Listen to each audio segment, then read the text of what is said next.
louvamos por cada criança que está aqui. Amém. Deus abençoe. Muito bem. Eu quero te convidar a abrir sua Bíblia no capítulo 4 de 1 Timóteo. Nós vamos ler a partir do verso 6. Enquanto você abre, eu vou tomar uma aguinha só para não deixar a garganta seca.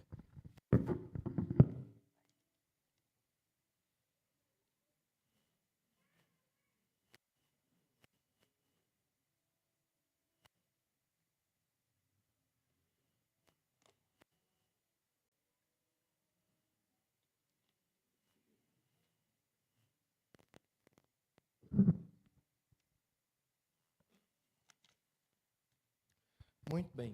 As crianças que ficaram, tem crianças aqui em cima hoje? Tem. Vocês já pegaram lá o boletim, né? Lá atrás? Então tá bom. É isso aí. Vamos ler? Expondo essas coisas aos irmãos, você será um bom ministro de Cristo Jesus, alimentando com as palavras da fé e da boa doutrina que você tem seguido. Mas rejeite as fábulas profanas e de velhas caducas.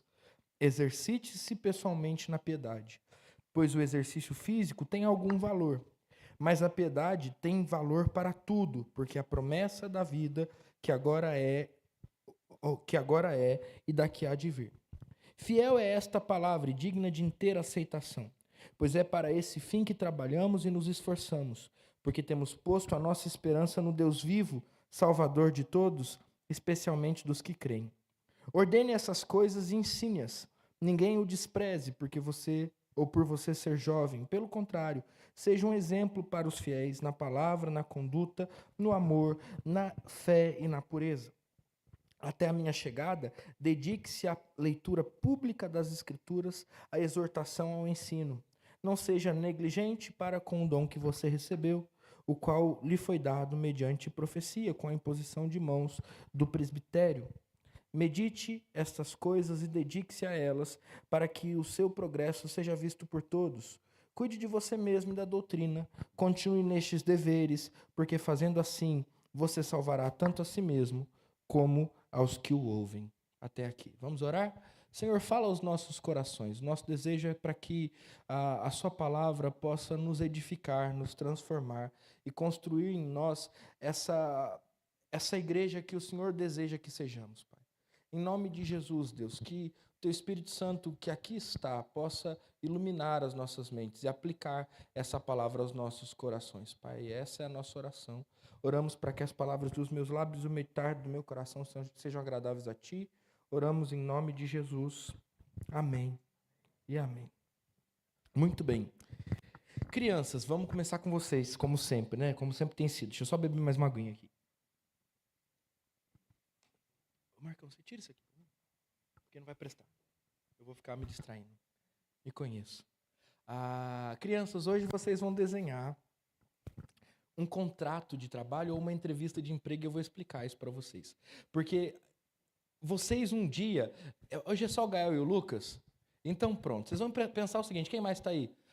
Tem a Letícia também. Então é assim, o emprego do sonho de vocês, certo? Vocês estão com 10, 11 anos, daqui a pouco vocês vão fazer a entrevista de emprego de vocês. E na entrevista de emprego de vocês, quem estiver entrevistando vai dizer assim, olha, aqui na empresa você tem que fazer isso, isso e aquilo. Por exemplo, o Lucas vai ser provador de chocolate numa empresa, das melhores empresas de chocolate do mundo, né? E aí, aqui, Lucas, você está sendo contratado para experimentar os chocolates, tá bom? Mas olha só, você só tem um dever, você tem que comer só um pedacinho de cada chocolate. Se você gostar muito, você não pode comer mais. Então, porque daí a gente vai perceber, crianças, que numa entrevista de emprego ou num contrato de trabalho, existe uma via de mão dupla que está sendo estabelecida. Algo como assim, olha, você tem que fazer isso. E se você fizer isso, você vai ganhar isso. Mas isso você não pode fazer. Porque se você fizer isso, as coisas vão acontecer dessa maneira. Pastor, mas por que o senhor está falando isso, né? Agora vamos pensar na gente aqui. Porque eu queria falar um pouco sobre a relação entre a igreja e o pastor. É o que o texto nos permite falar aqui. Não como uma relação de trabalho, mas é a única imagem que eu consegui pensar que as crianças vão entender o seguinte. A relação entre igreja e pastor é uma relação de mão dupla, onde o pastor tem as suas obrigações, mas a igreja também tem as suas. Onde há aquela necessidade do pastor entender qual é a sua função, e entendam que enquanto eu preparava o sermão, eu fui muito pastoreado pelo dono da igreja, que é o Senhor Jesus, mas onde também a igreja exerce o seu papel e, de alguma maneira, ela devolve alguma coisa ao pastor. E a gente precisa entender isso, ok? Já começo dizendo de duas práticas que não são bem-vindas no nosso meio, mas que passam por aí com uma frequência muito grande. As duas práticas são as seguintes. A primeira é de se espiritualizar a figura do pastor. Então, aqui não tem um homem qualquer, um homem comum. Aqui não tem um homem, nesse lugar, né? Não tem um homem falho, pecador, mas tem o ungido do Senhor. Aquele que recebeu um chamado, o único na igreja a receber o chamado, um chamado para uma missão especial, e uma missão que é superior a qualquer outra missão que vocês possam receber. Então, esse pastor espiritualizado, ele precisa ser honrado. E honrado financeiramente. Ele precisa ser abençoado. E ele precisa ser abençoado. Vamos ver se eu trocando. Chegar? Chegou, pronto. Ele precisa ser abençoado de maneira exponencial, sabe por quê? Porque ele é o ungido do Senhor. Ninguém toca. Se tocar, vai ser castigado. Vai ser punido, não só por ele mesmo, que vai colocar as pessoas de gancho, de disciplina, no cantinho ali, e também pelo próprio Deus, que é uma extensão do poder do pastor ungido, espiritual, maravilhoso. A gente não gosta desse pastor aqui na igreja, só para você ficar sabendo. Mas, por outro lado, existe um outro tipo de pastor, uma vez que ele está bem longe da gente gostar dele, que talvez esteja um pouco mais perto das nossas práticas, mas a gente também não deve gostar dele, que é o pastor CEO, o pastor administrador, aquele que de fato não foi chamado, ele fez uma entrevista de emprego e foi aceito nas suas competências. Aquele que não é um homem piedoso, mas ele faz bem o trabalho, ele sabe tocar o show direito, ele então sabe levantar a plateia, e ele também administra o prédio como ninguém, e ele faz as coisas acontecerem. Ele não cuida muito das pessoas, mas ele, faz a máquina girar. É um outro tipo de pastor, que muitas vezes a gente deseja para nós, e vê acontecendo por aí. Um pastor profissional. E para o pastor profissional, não importa muito se ele vai ser abençoado ou não, porque quando ele foi para a entrevista de emprego, ele acertou o salário. E quando ele acertou o salário, para ele é um preço justo. E mais do que isso, não importa muito as pessoas ou o coração delas, importa se a igreja está funcionando. E para a igreja que está debaixo desse pastor, a mesma coisa. O pastor está falhando em tal área, parece que a família dele não está bem cuidada, parece que tem umas coisas ali acontecendo dentro da casa dele, ou até mesmo na vida financeira, mas não importa. Enquanto a igreja estiver funcionando, a gente vai fazer vista grossa para tudo isso. E a gente vai caminhar com esse pastor, até porque ele faz a máquina rodar. Percebe onde eu quero chegar com vocês? Nós temos dois exemplos de figuras pastorais que são extremamente não desejadas no nosso meio. Mas que ao mesmo tempo são praticadas com muita frequência nos meios pelos quais muitas vezes nós passamos ou amigos nossos passam, conhecidos nossos, irmãos em Cristo passam. E aí nós temos algumas práticas que distorcem a figura bíblica do pastor e aquilo que a Bíblia exige que, de alguma maneira, o pastor seja. E, em contrapartida, a igreja seja para com o pastor. Quando a gente pensa na carta de Timóteo, a gente pensa em Paulo preparando Timóteo para pastorear a igreja de Éfeso. E aqui, então, nós não temos muito do que Paulo pede para a igreja fazer com Timóteo, mas nós temos dicas disso. Então, hoje eu queria simplesmente responder duas perguntas. Naquela entrevista de emprego entre Timóteo e a igreja, se é que a gente pode chamar assim, né? Já disse que não podemos. Mas naquele acerto, naquele contrato, qual é a contrapartida de Timóteo? E qual é a contrapartida da igreja? O que a igreja pode esperar do pastor? E o que o pastor deve esperar da igreja? Essas são as duas perguntas que eu queria responder nessa noite, para que nós possamos ser edificados pela palavra de Deus. Então vamos começar e vamos nos perguntar a respeito do que a igreja pode esperar do seu pastor.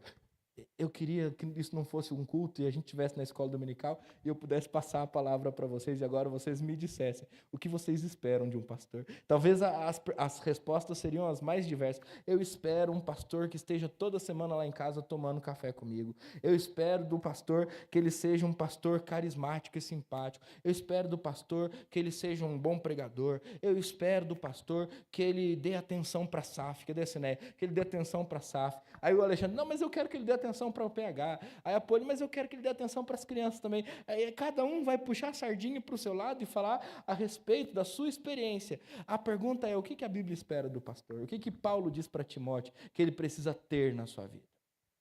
Quando a gente lê os versos 6, 7, 8, 9 e 10, eu quero ler eles mais vagarosamente, nós vemos exatamente a resposta para essa pergunta. Ele diz assim, expondo essas coisas aos irmãos, você será um bom ministro de Cristo Jesus, alimentando com as palavras da fé e da boa doutrina que você tem seguido. Mas rejeite as fábulas profanas e de velhas caducas, exercite-se pessoalmente na piedade. A gente vai continuar lendo o texto daqui a pouco, mas eu quis chegar exatamente nessa ordem de Timóteo a Paulo, porque ela é a primeira ordem conjugada com o rejeite às fábulas. Ele está dizendo, olha, Timóteo querido, existe uma exigência de você como pastor da igreja de Éfeso. E a exigência para que você seja e continue sendo pastor de Éfeso é para que você se exercite na piedade. Aqui é interessante a gente falar algumas coisas sobre essa palavra, porque ela é uma palavra que pouco aparece no Novo Testamento.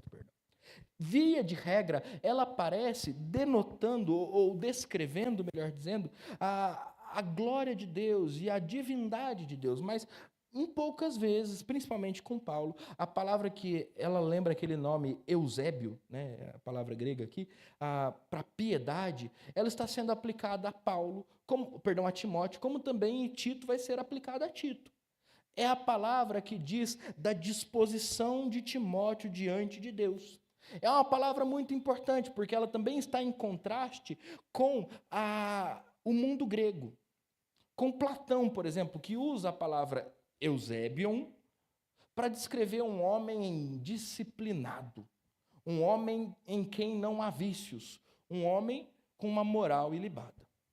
Mas não é disso que Paulo está falando aqui, porque como nós vamos perceber, em outro momento ele vai dizer, olha, o exercício físico, a disciplina do exercício físico tem algum valor, mas a piedade que eu estou ensinando a você, ela é extremamente superior. Então Paulo está contrastando verdadeiramente a piedade que ele exige de Timóteo com a piedade que Platão exigia de seus discípulos. E ele está aprofundando esse conceito, e para que nós o entendamos, nós precisamos nos lembrar daquele texto que nós lemos no meio da liturgia, que está a uma página de distância. 1 Timóteo 3:16. Qual é o grande mistério da piedade? Aquele que foi manifesto na carne, justificado em espírito, visto pelos anjos, pregado entre os gentios, crido no mundo, recebido na glória. Quem é o grande mistério da piedade? Jesus. O que é a piedade a qual Timóteo está sendo chamado? A aparência com Jesus. O caráter de Cristo. Não é a prática de uma disciplina pessoal que poderia ser refletida na prática de esportes, ou na maneira como ele conduzia a sua rotina de estudos. Aquele papo de coach dos nossos dias, sabe? Que faz com que tudo esteja debaixo dos nossos braços, ou como que todo o peso esteja nos nossos ombros. Mas a piedade para Paulo, a qual ele convida Timóteo e diz: Timóteo, é isso que vai sustentar o seu ministério, diz respeito ao fato de que Cristo é visto na vida dele, que esse mistério, outrora oculto, agora está sendo revelado, e revelado à igreja através de Timóteo. Essa é a verdadeira piedade, e aí eu vou ter que exercitá-la, esperando essa caminhonetinha aí passar. Espera aí. Pronto. Eu acho que daqui a pouco eles vão lembrar que eles desligavam aqui quando passavam na frente da igreja, mas por enquanto eles não lembram disso. Volta para cá. Essa é a verdadeira piedade. E se existe alguma coisa que Paulo está dizendo que a igreja deve esperar do pastor, é isso: que ele reflita em suas atitudes a glória de Cristo. A igreja deve esperar perfeição do pastor? Não, porque ele não é perfeito. A igreja deve esperar que o pastor seja sempre constante em suas atividades? É bom que ele seja, mas ele vai conseguir ser sempre constante? Não, porque ele é de carne e osso. Vai ter dia que ele está mais feliz, tem dia que ele está mais triste, mais cansado, menos cansado. Vai ter dia que os problemas da casa dele vão se avolumar, e aí ele vai ter que dar atenção, porque ele é um bom pastor, ele pastoreia os seus. E Cristo vai ser visto em tudo isso. Vai ter dia que ele vai poder ajudar, e vai ter dia que ele vai ser ajudado, vai ter dia que ele vai poder amparar, e vai ter dia que ele vai ser amparado, porque no fim das contas, o que se espera do pastor não é uma performance que produza resultados, como se espera, meu irmão, de você na sua empresa. O pastor, ele não é cobrado biblicamente pela sua produtividade. Se fosse assim, talvez Isaías tivesse que ser demitido do seu ofício profético, não é verdade? Porque quando Isaías foi chamado por Deus, lá no capítulo 6, Deus diz para ele assim: olha, eu tenho uma mensagem para vocês. Você vai dizer: ouvi e não entendei. Vede e não percebei. Por quê? Porque eu tornei surdos os ouvidos que te ouvirão, e tornei cegos os olhos que te verão. E você vai pregar, o seu ofício é com piedade pregar, e pregar essa mensagem, até que todo Israel tenha sido cortado, e do toco de Jessé só sobre o broto. Isaías não produziu uma igreja numerosa, não é verdade? E ainda assim ele foi um profeta de sucesso. Se a gente olhar para Jesus, e a gente ouviu o reverendo João Petrecelli falando disso ano passado, no congresso da Fé Reformada, sobre o discipulado, o evangelho, ou os evangelhos, demonstram um Jesus que foi muito bem sucedido do ponto de vista bíblico, mas muito mal sucedido dos parâmetros mundanos e terrenos. Porque a sua igreja, no dia em que ele subiu aos céus, tinha quantos membros? Se você pensou 12, você está errado, porque Judas tinha ido embora, morreu, se matou, tinha 11. Começou com 12, acabou com 11. Jesus não ganhou em 3 anos um membro para os seus discípulos, ou acrescentou um discípulo a mais. Ele perdeu, inclusive. Foi traído por um deles. Porque o que a igreja deve esperar do pastor, e com isso eu não estou fazendo um discurso em favor de que o pastor seja preguiçoso, em favor de que o pastor não trabalhe, em favor de que o pastor não cuide, em favor de que o pastor não se esforce. Não é nada disso, mas o que eu quero demonstrar para vocês é que o que a igreja deve esperar do seu pastor é que ele seja um homem piedoso, que a sua vida reflita Cristo. Quando ele tiver que cuidar da família, que ele vá, porque nós sabemos que Cristo cuidaria. E que quando ele tiver que dar tempo à igreja e a família ficar ali, que nós abracemos a sua família, porque nós sabemos que isso também é possível de acontecer, e nós então vemos nele uma disposição de servir a igreja, como alguém que quer ser mais parecido com Cristo Jesus.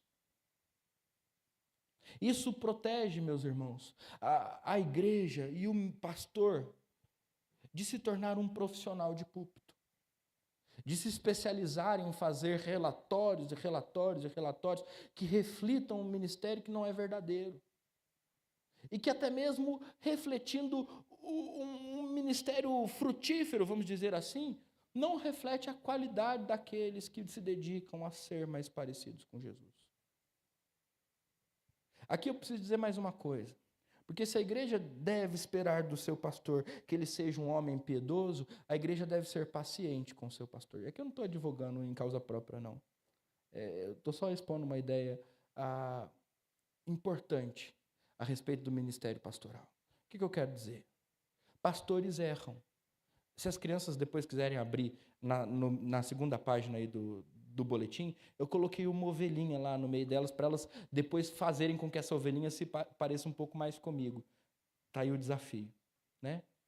Mas a ideia que elas precisam aprender é que pastores também são ovelhas. E pastores erram. Pastores pecam. Pastores precisam ser exortados. Pastores precisam ser instruídos. Pastores precisam ser ensinados. Há pastores que, como eu, não têm muita experiência. Eu me formei há 10 anos, mas eu ainda tenho um mundo pela frente. Às vezes eu me deparo com um pastor, como o pastor Cícero, que já tem 30 anos de ministério, eu fico dizendo, meu Deus, eu não sei muita coisa.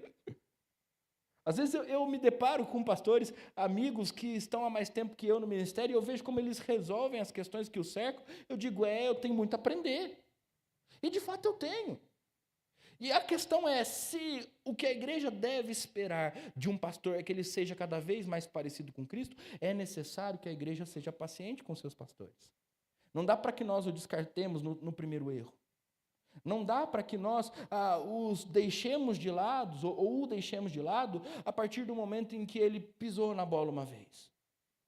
A gente não pode usar o erro do pastor contra ele mesmo, para dizer, olha, você não serve, porque você pisou na bola, sem antes dizer, pastor, olha, você pisou na bola, o senhor não quer consertar? Por quê, pastor? Porque isso é o que nós fazemos com todo crente, não é isso? Se ele deseja ser mais parecido com Jesus, então, à medida em que eu mostrar para ele que ele está errado, ele vai dizer, me perdoe, eu preciso consertar isso. Me perdoe, de fato eu não sou bom nessa área, eu preciso de ajuda nisso aqui. As igrejas precisam ser pacientes com seus pastores. Porque se o que se espera dele é a prática da piedade, na prática da piedade há o exercício do arrependimento e da transformação. Eu vou além. Se tudo o que se espera de um pastor verdadeiramente é a piedade ou a aparência de Cristo, a igreja não deve apenas suportá-lo nessa missão ou ser paciente com ele, mas a igreja deve também ativamente conduzi-lo nisso. E aqui eu quero dizer, a igreja deve orar pelo seu pastor. A igreja deve, de alguma maneira, incentivar o seu pastor. Deve chamá-lo para uma conversa de vez em quando, dizer, pastor, eu acho que aqui está errado. Pastor, olha, eu não quero... Porque às vezes a gente tem medo disso, né? Não precisa. Eu não quero ensinar a missa ao vigário, não, mas o senhor já pensou nisso aqui? Esses dias, já faz um tempo maior, mas o seu Celso e o seu Eurico, cada um em um tempo, me chamaram para uma conversa, dizendo assim, pastor, o senhor não precisa dar mais tempo à sua família, não? Eu disse, talvez vocês tenham razão mesmo. Em alguns outros momentos, em conversas no conselho, a gente também teve a mesma conversa, no mesmo tom. E o quanto isso não me abençoa, meus irmãos. Porque, de fato, diante da palavra de Deus, o meu desejo deve ser somente ser um homem piedoso. E, sendo piedoso, ser conduzido a Deus ou por Deus, aonde Ele me mandar ir. Então, de fato, para mim, como pastor, não deve importar se a igreja está crescendo de uma maneira vertiginosa, ou se o crescimento é vagaroso, se as coisas estão no lugar, ou se elas ainda custam estar. Isso não deve trazer angústia para o meu coração. O que deve trazer angústia para o meu coração é o fato de eu estar parado nesse desenvolvimento espiritual, que é a caminhada da vida de piedade. Então, essa é a minha contrapartida, que é permeada pela participação ativa de vocês. O texto aqui, ele fala de algumas coisas muito importantes. Primeiro, com relação à piedade, ele a vincula profundamente ao ensino doutrinário, à fé. Os versos 6 e 7, eles estão mostrando isso. Eles estão dizendo, olha, quando você expor essas coisas aos irmãos, você vai ser um bom ministro de Cristo, alimentando com as palavras da fé e da boa doutrina que você tem seguido. Então, olha só, primeiro, não é só pregar a boa doutrina, é seguir a boa doutrina que se prega. Isso é piedade, entende? Então, o que você tem que esperar do seu pastor piedoso? Que ele pregue, ensine e viva. Que ele siga. E que ele seja aquele que experimenta a palavra. Ele não vai chegar aqui e dizer, olha, eu estou falando para você. Não, ele está falando primeiro para ele. Ele está seguindo isso. E seguindo isso, ele pode te conduzir nesse caminho com ele. Isso é piedade, é viver o que se prega. E daqui não vem a autoridade do pastor, porque nós não estamos falando de uma vida de autoridade. Nós estamos falando de uma vida de pastoreio mútuo. Mas, continuando o texto, ele também diz que, ao mesmo tempo em que ele deve alimentar com as boas palavras da fé e da boa doutrina, ele deve rejeitar as fábulas profanas e de velhas caducas. E aqui é uma questão muito própria da igreja de Éfeso, obviamente, mas é importante para que a gente entenda que a piedade não pode vir de nenhum outro lugar que não seja o estudo e o ensino das Escrituras. Escrituras. Da onde é que vem a vida piedosa do pastor? Do ensino das Escrituras. Olha a decisão da igreja de Atos dos Apóstolos. Olha, nós precisamos eleger homens que se dediquem ao serviço das mesas, para que nós nos dediquemos à oração e ao ensino da palavra. Homens piedosos deixaram de assistir às mesas, deixaram de cuidar dos pobres, para que eles pudessem desenvolver em si a piedade. A partir do quê? Do estudo da palavra de Deus. Deixa eu dizer uma coisa para você, muito importante, eu gostaria que você entendesse isso com muito carinho, porque eu não estou fugindo do trabalho, e talvez você já saiba disso, porque 5 anos caminhando comigo aqui, ou quase 5 anos, você já sabe que eu quase que não paro de trabalhar, né? Mas qual é o trabalho mais importante do pastor? Qual é o trabalho mais importante do pastor? Ensinar e estudar. Eu tive um pastor, e ele contava um negócio, vamos ver se esse melhora, né? Tá, vamos, daqui a pouco ele vai aparecer aqui. Eu tive um pastor, o nome dele era Onésimo. Eu não acho que ele era o 11º filho da mãe dele, mas o nome dele ainda assim era Onésimo. E ele comprou um terreno, construiu uma casa, e do lado do terreno dele tinha um pedacinho que ele deixou lá para plantar uma coisa ou outra, ele tinha vindo da roça, né? E aí, no dia de folga dele, ele gostava de se dedicar à lavoura, ou sei lá, a meter a enxada na terra e capinar um pouquinho lá. Ele gostava disso. Aí ele contava que tinha uns irmãos que moravam lá perto da casa dele, ou um vizinho que sabia que ele era pastor, e dizia assim, ô pastor, na segunda-feira que ele estava de folga capinando, né? Tá trabalhando? Ele, não, estou descansando. Ao mesmo tempo em que, em alguns momentos, quando ele se dedicava ao estudo e, de repente, não atendia o telefone, porque ele não podia ser interrompido naquele momento em que ele estava estudando a palavra, alguém podia dizer para ele, pastor, o senhor não trabalha, né? Percebe onde eu quero chegar? Nessa lógica mundana, empresarial, a gente vê com muito mais valor o pastor que está pegando na enxada, arregaçando as mangas e colocando as coisas no lugar, do que o pastor que está se dedicando ao ensino da palavra de Deus. Só que muitas vezes, para se dedicar ao ensino da palavra de Deus, porque eu não sei se você sabe, mas se você quiser fazer isso direito, você tem que estudar grego, estudar hebraico, estudar o contexto do mundo em que a palavra foi nos dada. Você tem que se dedicar a estudos um pouco mais aprofundados. Você tem que ter aquele tempo para pensar nas aplicações com muito carinho, na maneira como você vai fazer isso. É uma disciplina constante. Não dá para fazer da noite para o dia, não dá para fazer de qualquer jeito. Você não vai conseguir arregaçar as mangas sempre e colocar tudo no lugar. Mas a gente continua valorizando o pastor que arregaça as mangas e coloca tudo no lugar. Ainda que a palavra que ele pregue seja uma palavra michuruca. O pastor trabalha. Qual é o trabalho do pastor, meus irmãos? Primordialmente, vivendo com piedade, ensinar a palavra. Então, vocês devem esperar do pastor de vocês, e eu estou deixando isso bem genérico mesmo, não é por nada não, mas é para que isso não seja pessoal, não é de mim. É do pastor de vocês. Quem é o pastor de vocês? Hoje sou eu. Amanhã pode ser outro. Então, do pastor de vocês precisam esperar um homem piedoso e bíblico, que não se anima com essas novas filosofias que vêm surgindo por aí, que não segue ideologias, que não apoia candidatos por causa de direita ou esquerda, mas que se atém à palavra. E que ama a palavra de todo o seu coração. Porque a piedade vem da palavra de Deus. É claro que agora, eu também preciso dizer a vocês que essa piedade, que o verso 8 e 9 diz, olha, porque o exercício físico tem algum valor, mas a piedade tem valor para tudo, porque tem a promessa da vida que agora é que há de vir. Fiel essa é a palavra e digna de aceitação, pois é para esse fim que nós trabalhamos e nos esforçamos, porque temos posto a nossa esperança no Deus vivo, Salvador de todos, especialmente dos que creem. É claro que agora, lendo esses versículos, eu preciso dizer para vocês que não é porque o pastor deve apenas ser piedoso e bíblico que ele não deve trabalhar e se esforçar, porque quando um pastor é piedoso e bíblico, ele vai ser tomado pelo trabalho, pelo esforço.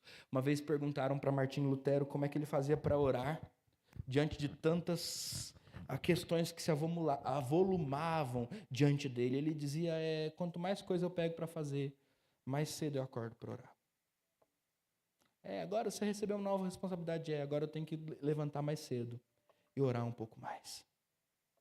Porque quando a gente fala de um pastor piedoso e bíblico, a gente não está falando de um pastor que fica na sombra de uma árvore, simplesmente orando e lendo a Bíblia. Nós estamos falando de um pastor que se esforça e trabalha para que a palavra de Deus seja vivida por ele primeiro e a partir dele pela igreja. Me entende? É isso que você tem que esperar do seu pastor, só isso. E eu sei que eu me dei mal, tá bom? Porque agora você vai cobrar do meu sermão e tem que cobrar mesmo. Você vai poder e tem que mesmo poder chegar em mim e falar, pastor, olha, isso aqui não está legal, o senhor podia melhorar nisso aqui. Pastor, eu tenho orado por você. Pastor, como é que eu posso te ajudar? Pastor, olha só, eu quero conversar com o senhor hoje porque eu tenho observado isso e isso. Nós somos ovelhas do Senhor Jesus Cristo. E você tem, não o direito, tá bom? Você tem a obrigação de fazer isso comigo também. Porque a hora que acaba o culto, eu desço daqui, estou lá na porta, estou cumprimentando você porque é o meu papel institucional, mas aqui, nesse momento, inclusive, nós somos pastoreados pelo Senhor Jesus. Essa palavra está sendo pregada para mim também. E eu quero ser edificado com vocês, eu não quero edificá-los. Nós somos a igreja. Entende? Então, é isso que você pode esperar de qualquer pastor que passe por aqui. Agora, a segunda pergunta é, o que o pastor pode esperar da igreja? E aqui a gente começa no verso 11. E aí eu já disse a você que é claro que esse texto de Timóteo não revela tudo o que acontecia de errado ou de certo na igreja de Éfeso, mas nos dá alguma pista. O verso 11 diz, olha, eu ordene essas coisas e ensine-as, ninguém o despreze por ser jovem, pelo contrário, seja um exemplo para os fiéis na palavra, na conduta, no amor, na fé e na pureza. Talvez a gente deva perguntar para o texto, o que não se deve esperar da igreja com relação ao pastor? O quê? Desprezo. Está escrito, está claro, está evidente. A igreja não pode desprezar o seu pastor. Agora, o que é desprezo? Quais são os sinônimos de desprezo? Como é que nós podemos aplicar ou experimentar desprezo no dia a dia? O desrespeito. Não porque ele é o ungido do Senhor, mas porque ele é gente como a gente. A ideia de que uma vez que ele recebe da igreja, ele tem que fazer tudo o que a gente acha que ele tem que fazer. Uma vez que ele recebe da igreja, ele tem que tratar dos pecados dos outros, não dos nossos. E que se ele está falando de mim, então ele não gosta de mim. Essa ideia de que o pastor ele perde a autoridade à medida em que ele comete os seus erros. Essa ideia de que, de alguma maneira, a autoridade do pastor está nele mesmo e logo ela pode ser questionada. A gente precisa entender que todas as variantes desse desprezo, elas não são bem-vindas na relação entre a igreja e o pastor. o que se entende por antônimo de desprezo é o prezar pelo pastor. O que é prezar? É a ideia de você cuidar, a ideia de você respeitar, a ideia de você tratar bem, com gentileza, à medida em que ele vai exercer o seu papel. E perceba, eu estou trazendo palavras bonitinhas, mas essas palavras bonitinhas e leves, elas são um desafio. Porque imagine você tratar bem alguém que está dizendo para você que você está errado. Imagine você tratar bem alguém que foi chamado por Deus para te corrigir. Imagine você tratar bem alguém que vai, porque você pediu, entrar lá na sua casa, no momento de crise do casamento, e botar a mão no seu peito e dizer, acalma um pouquinho. Porque talvez você não seja aquele que está certo aqui. Se torna um pouco mais difícil. Agora, mais do que isso, imagina você tratar bem alguém que, não por questões pessoais, mas por questões bíblicas, tem que agir de maneira contrária a você. E alguém que nem sempre vai acertar nisso tudo. Se torna um pouco mais difícil, não é verdade? É mais fácil a gente voltar para aquela ideia, não do pastor ungidão, né? Porque daí a gente não pode tocar nele, mas do pastor contratado, para a empresa que a igreja é. Porque daí, se ele começar a encher muito as paciências, a gente corta a cabeça dele e manda ele embora. Se ele começar a falhar muito, a gente cria umas situações ali, deixa o negócio degringolar, e aí daqui a pouco a gente pode desprezá-lo, porque ele vai ser desprezível. Meus irmãos, por mais simples que pareça, porque as palavras são simples e gostosas de ouvir, né? Ser gentil, respeitoso, prezar, cuidar.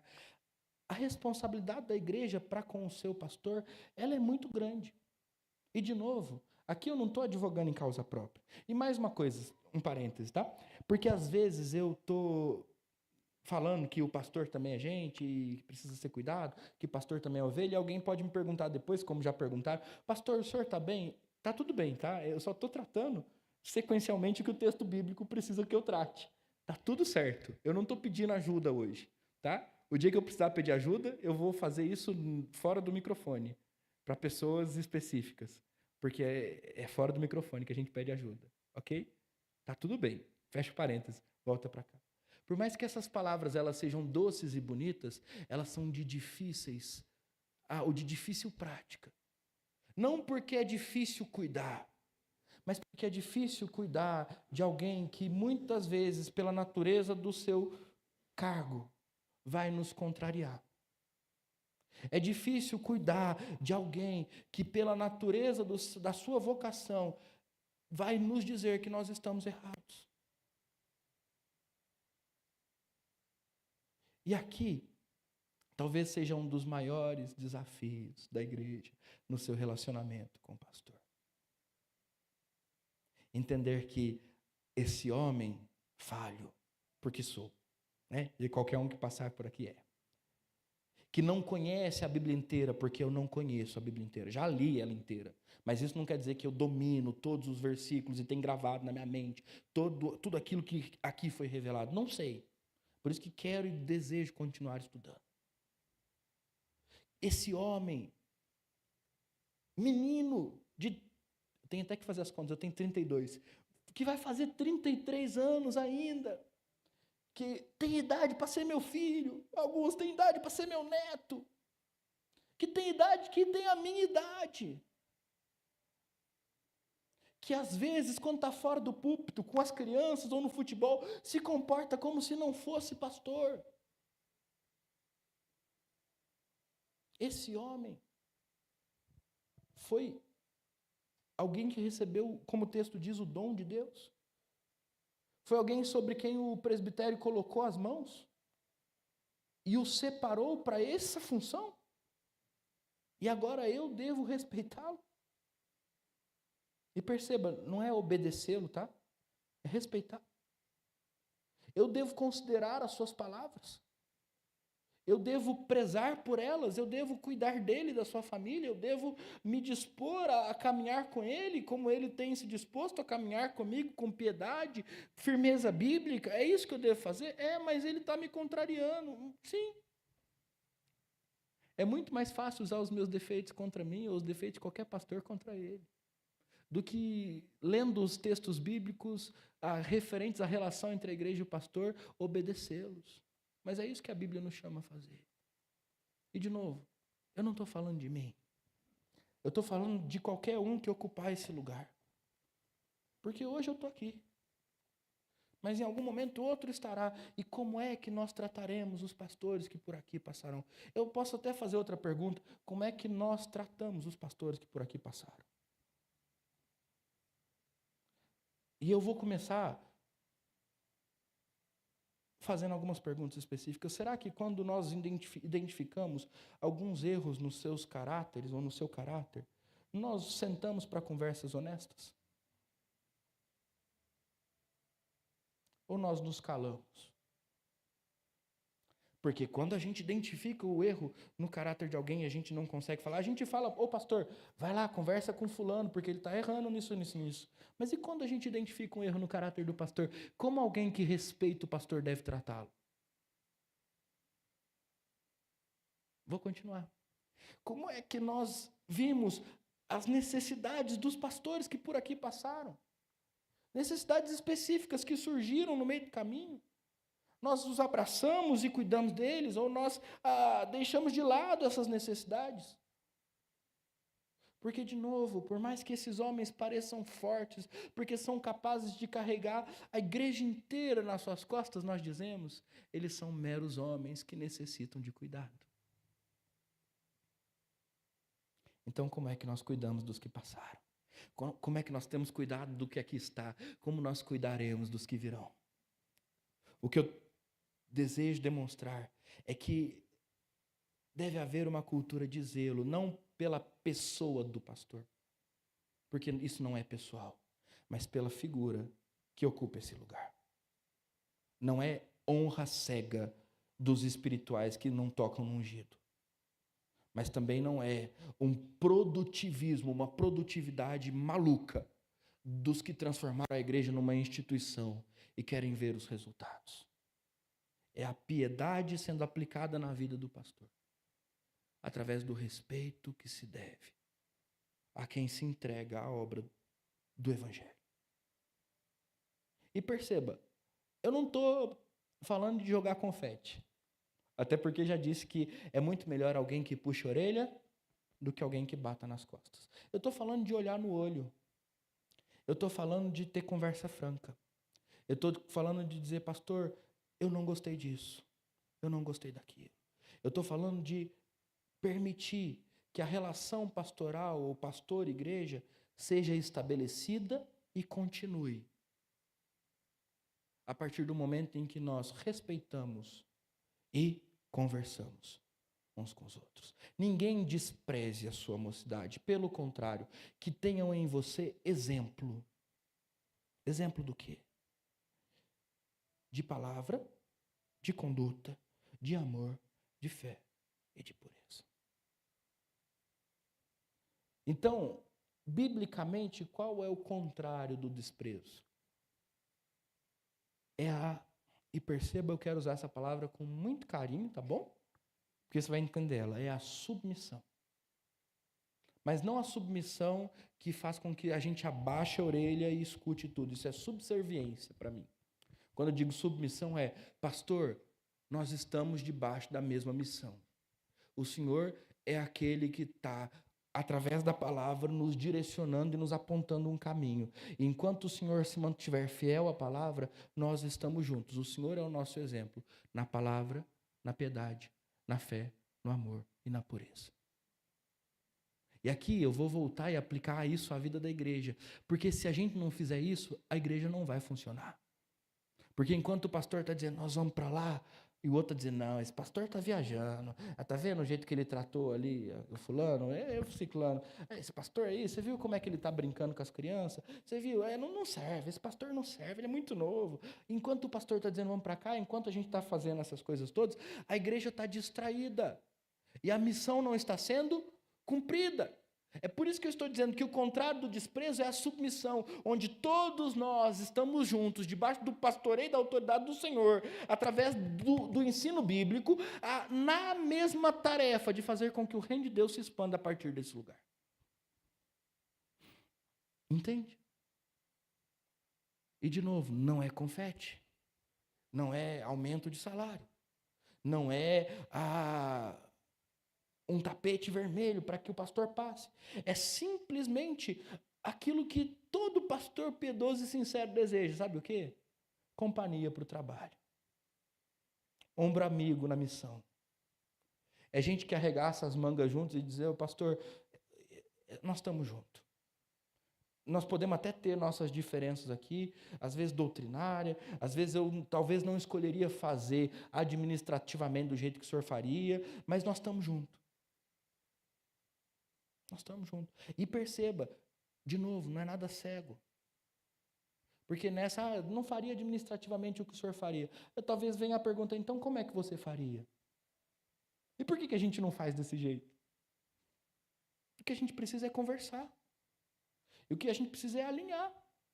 Porque o contrário do desprezo é essa submissão, onde o pastor se torna um exemplo. E a igreja o segue debaixo da sua liderança bíblica e piedosa.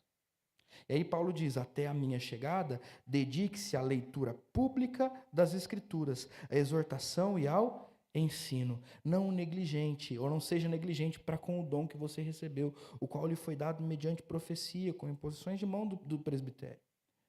E aí o texto termina dizendo, medite essas coisas e dedique-se a elas, para que o seu progresso seja visto por todos. Cuide de você mesmo e da doutrina. Continue nesses deveres, porque fazendo assim, você salvará tanto a si mesmo, como aos que o ouvem. A igreja devia ser a maior interessada em ter um pastor piedoso que cuida de si mesmo. Sabe por quê? Porque quando ela faz assim, e o pastor se dedica à pregação das Escrituras, ele salva a si mesmo e todos quanto o ouvem. A igreja devia ser a maior interessada em ter um pastor que se dedica ao estudo. Ela devia ser a primeira. E, de novo, isso aqui não é indireta, é uma aplicação do texto, tá bom? Ela devia ser a primeira a dizer, pastor, o que eu posso fazer para o senhor ter mais tempo de estudo? Pastor, o que eu posso fazer para o senhor fazer um pouco mais disso aqui? Para o senhor se dedicar mais ao estudo da palavra? Pastor, o que está sobrecarregando o senhor aqui que eu posso ajudar e tirar do senhor? Para que o senhor possa fazer isso aqui melhor. Para que o senhor possa abrir mais um grupo de estudo, para que o senhor possa ensinar mais a palavra. O que eu posso fazer para que o senhor possa fazer aquilo que o senhor foi chamado para fazer? Que diz respeito ao dom que o senhor recebeu. Porque quando a igreja entende que a maior beneficiada é ela vai fazer isso. Um pastor que ama ensinar e estudar é um pastor que edifica a igreja com seu dom, da mesma maneira que membros que têm dons diferentes e agem com esses dons para a glória de Cristo, edificam a igreja também. Então, a gente pode chegar no fim do sermão respondendo as duas perguntas. O que a igreja deve esperar do pastor? Fidelidade às Escrituras, que leva a uma vida piedosa de trabalho e esforço. O que a igreja espera do pastor? Fidelidade às Escrituras. Uma vida piedosa, marcada pelo trabalho e pelo esforço. O que a igreja pode dar ao seu pastor? Ela pode dar o respeito da submissão e a disposição de trabalhar ao lado dele, para que ele continue exercendo a função da pregação da palavra com excelência e cada vez mais. A gente gosta muito quando a gente vê um pastor se desdobrando em 500 e fazendo 500 coisas que não, teoricamente não são funções bíblicas destinadas a ele. Mas a gente fala assim, nossa, que homem trabalhador. Né? Pelo menos lá em Minas é assim que a gente fala, que homem trabalhador. Mas a gente está errado quando a gente faz isso, sabia? Porque biblicamente o pastor devia se dedicar ao ensino da palavra. Ao ensino da palavra. E não ao resto. E a gente devia de olhar para um pastor que se dedica ao ensino da palavra, ao aconselhamento bíblico. E quando a gente fala ensino da palavra, entenda, não é só o púlpito, não. É tudo aquilo que gira em torno disso. E não é, esse homem não faz mais nada, só vive pregando. Parece que é isso que ele gosta de fazer. Porque foi isso que ele foi chamado para fazer. A realidade é que muitas vezes a gente faz mais do que isso para poder fazer isso aqui. Porque isso aqui é o ápice do ministério pastoral. E aí, meus irmãos, como é que a gente constrói essa relação gostosa? A gente já está construindo, né? Essa é a verdade. Como é que a gente constrói essa relação gostosa e saudável a partir das Escrituras? Primeiro, entendendo o que eu já disse algumas vezes nesse sermão. O pastor também é ovelha. Aquele que cuida também precisa ser cuidado. Por trás de um homem de terno, e hoje eu nem estou com ele, né? Existe um homem que talvez você encontre de bermuda e chinelo na segunda-feira. Que sofre como você sofre. Que chora como você chora. Que se emociona, se cansa. Tem fome. Necessidade de amigos. Como todos nós.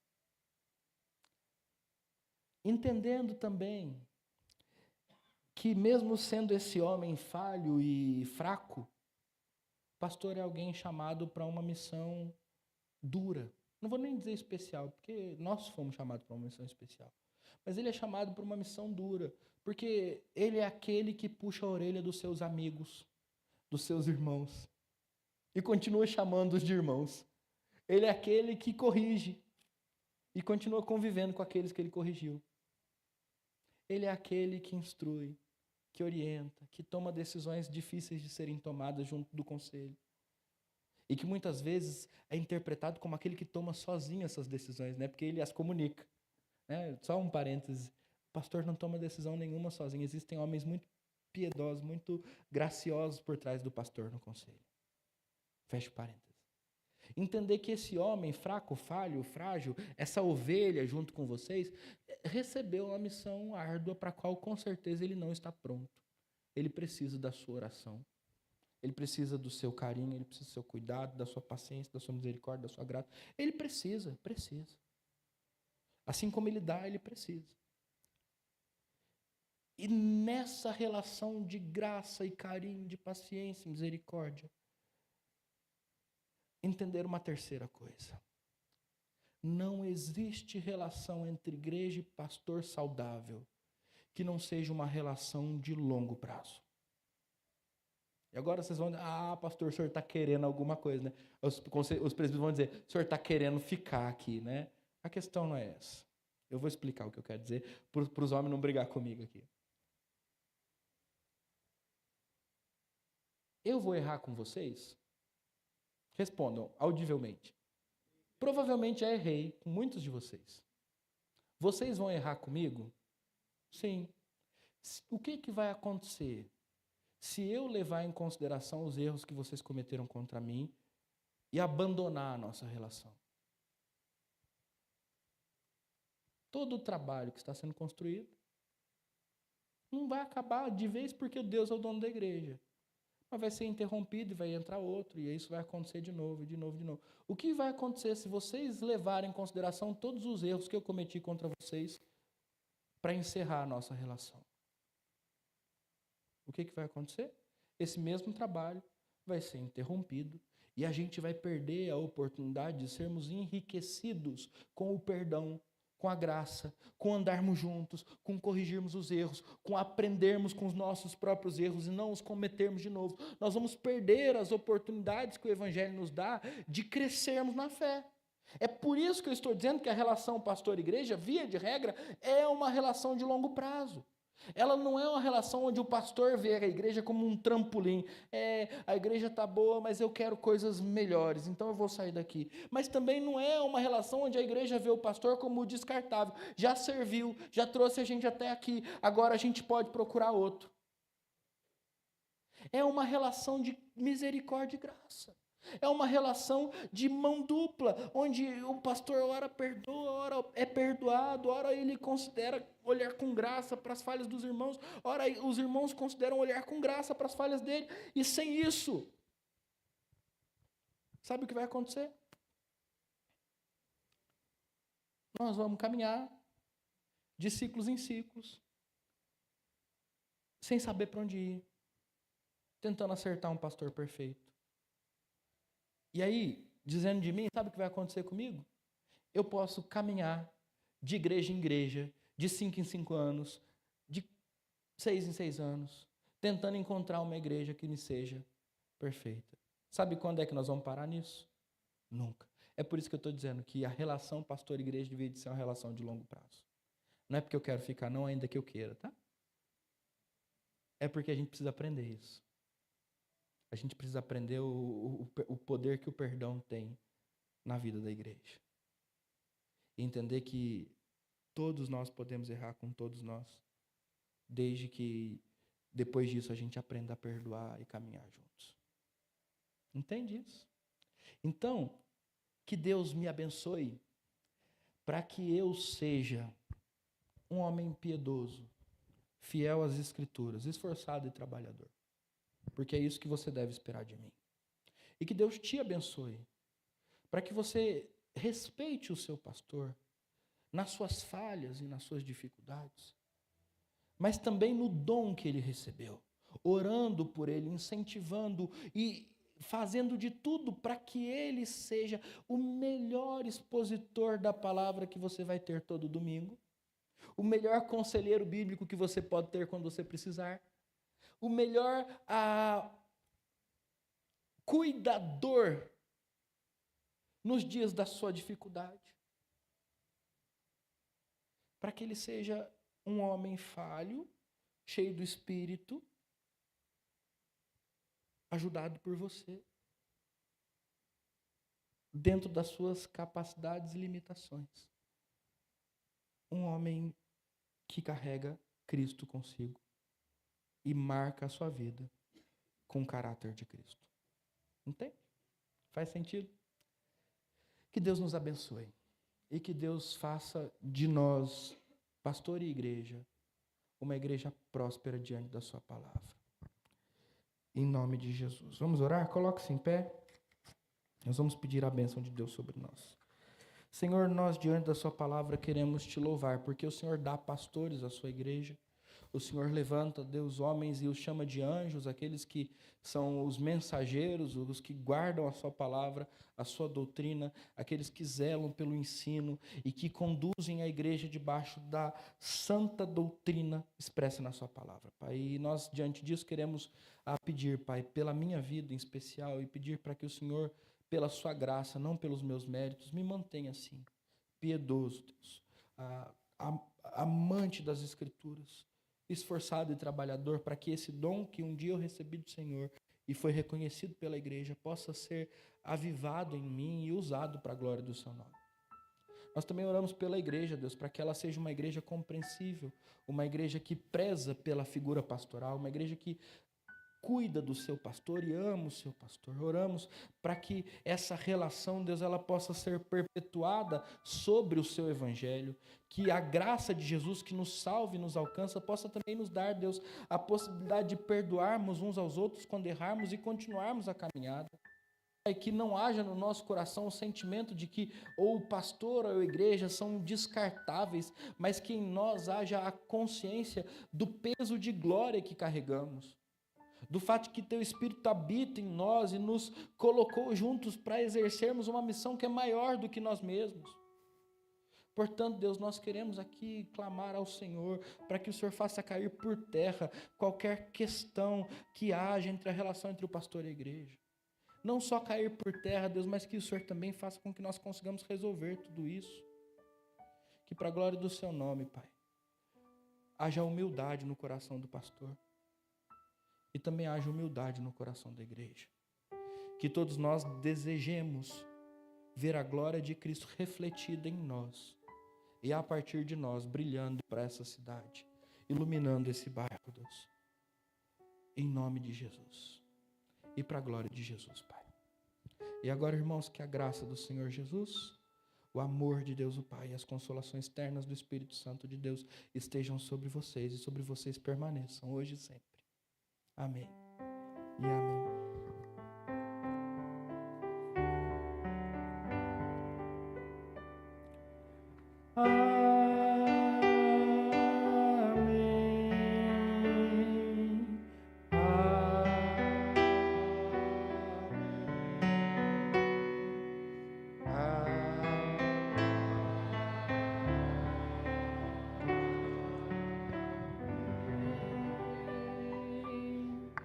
Muito bem, você pode sentar, eu tenho alguns avisos breves e também tem que dar as boas-vindas a alguns visitantes. Primeiro, a Gisele e a Letícia, sejam muito bem-vindas, minhas irmãs, Deus abençoe vocês. A gente se cumprimentou já, né? É um prazer ter vocês com a gente. Voltem sempre, por favor. A nossa igreja está muito feliz em recebê-las. A Sueli e o Edmilson também já estiveram de manhã conosco. Deus abençoe vocês. E o Alan, que também está junto com eles, né, Alan? Ele é cunhado do Luciano, presbítero lá de Caieiras. Bom demais ter vocês aqui.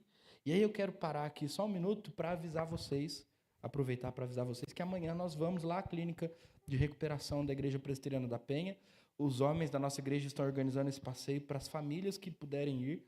Amanhã é feriado aqui em Atibaia, né? E nós vamos então às 10 horas da manhã lá para a clínica de recuperação para almoçar com eles, ter um tempo de palavra e também um tempo de comunhão. Se você deseja ir, ainda dá tempo, só procurar o Dioclésio e dizer para ele que você gostaria de ir conosco, tá bom? E aí as informações ele vai te dar depois. O Alexandre também, né, Alexandre? Pode procurar também. Tudo bem. Continuando aqui, dar as boas-vindas também à Sandra, amiga da dona Samária. Seja muito bem-vinda. Seja muito bem-vinda. Muito bom ter você com a gente. É a amiga da Bahia, né? Pronto. Oxi, que bom que você está aqui, né? O Cris não briga comigo, não. Foi só brincadeira. Aprendi com você mesmo, mas do mesmo jeito que vocês brigam comigo, é isso aí. Que bom que a senhora está aqui. Que bom. Depois a Cris é conterrânea da terrinha. E já me ensinou algumas coisas muito preciosas de lá, né, Cris? Por fim, mas não menos importante, o Maria Fernanda pela segunda vez. Deus abençoe vocês. Sejam muito bem-vindos de novo. Nossos irmãos que estão de mudança de Campinas para cá, né? Deus abençoe vocês. Os avisos importantes são esse eu já dei, né? Que nós vamos amanhã para a clínica de recuperação. O segundo aviso importante é que a nossa escola bíblica de férias se aproxima. Do dia 2 ao dia 6 de junho, nós estaremos aqui com as crianças dia 3. 3, 4, 5 e 6, é isso aí. Dia 3 ao dia 6 de junho, nós estaremos aqui com crianças de 3 a 12 anos. Aí eu acertei. E se você deseja pegar algum convite para entregar para algum conhecido seu, é só procurar a Poliana, ela vai estar à porta com os convites. Uma coisa que eu disse hoje pela manhã, eu quero repetir agora à noite. Não é para fazer panfletagem. Então você não vai pegar 20 convites para deixar nos vizinhos. É para convidar pessoas que você conhece. Nós estamos lidando com criança. E as pessoas elas precisam confiar na gente para que elas venham e tragam as suas crianças. Então, por favor, convide as crianças que você conhece, seus vizinhos que você tem contato, os seus parentes que têm criança. É essa a ideia. A gente não quer um evento onde a gente vai ter 500 crianças, mas não vai ter nenhuma relação com as famílias e isso vai deixar todo mundo muito descoberto. A gente quer uma coisa que seja para o máximo de crianças que a gente puder ter, com o máximo de segurança que a gente puder dar para elas. Entendeu isso? Importante você entender. Então a EBF se aproxima, se você quiser também ajudar, é só procurar a Poliana e dizer eu quero ajudar de alguma maneira. Terceiro aviso importante, no dia 7 de julho, é domingo, eu e o pastor Cícero estaremos saindo daqui de Atibaia e nos dirigiremos para o Rio Grande do Sul. Nós passaremos a semana lá no PV de Gravataí, Palavra da Vida de Gravataí, é onde nós vamos ficar hospedados e nós vamos servir as famílias de pastores da região de Porto Alegre, Canoas, que foram afetados com as enchentes. E por que eu estou falando tudo isso? Porque eu gostaria que você orasse por nós e também gostaria de te convidar, porque se você deseja ir, há espaço para você ir. Nós temos um custo de R$520 com transporte e hospedagem e alimentação. Lá no PV, a gente vai receber todas as orientações sobre as precauções que a gente tem que tomar, porque aquela área ainda está toda contaminada e tudo mais. Então, a profilaxia, os remédios que têm que ser tomados e como tem que ser tomados, a gente vai ser orientado, e não apenas orientado, mas os remédios provavelmente já vão ser fornecidos também. E a gente vai ser, então, conduzido pela equipe do PV para a família de pastores e líderes da igreja que precisam de ajuda. Então, se você deseja ir, o custo é esse, R$520 e mais um troquinho, porque no traslado a gente vai parar em algum lugar, tem que comer, a gente vai viajar 24 horas para ir, 24 horas para voltar, mais ou menos, é um pouco menos que isso, mas é isso aí, tá? Então, se você deseja participar dessa viagem missionária, é importante que você também me procure e diga, olha, pastor, eu queria ir, como é que eu posso fazer? É possível, não é possível? E a gente está junto nessa aí, tá bom? No mais, ore por nós, é um tempo muito especial. E uma coisa que eu disse hoje pela manhã, preciso dizer de novo, pastor, por que nós vamos fazer isso com a família dos pastores e dos líderes apenas? Por que a gente não pega uma pessoa qualquer e faz isso? Porque existe um princípio por trás disso. Se nós cuidarmos dos líderes da igreja, eles vão ter estrutura para cuidar dos outros. Então nós estamos indo para cuidar daqueles que vão cuidar depois. Lembra do sermão que a gente ouviu faz 5 minutos? A gente tem que honrar os pastores. Porque eles são aqueles que estão hoje dando apoio espiritual para famílias que perderam tudo. E eles precisam estar bem para isso. Então é por isso que nós vamos cuidar deles, para depois eles cuidarem dos outros. Então estamos aplicando o sermão, né? E é bom que você aprenda que isso acontece na prática dessa maneira. Tá bom? No mais, que todos tenhamos uma boa semana. E eu espero vocês para cumprimentá-los à porta antes que o Dioclésio fale alguma coisa.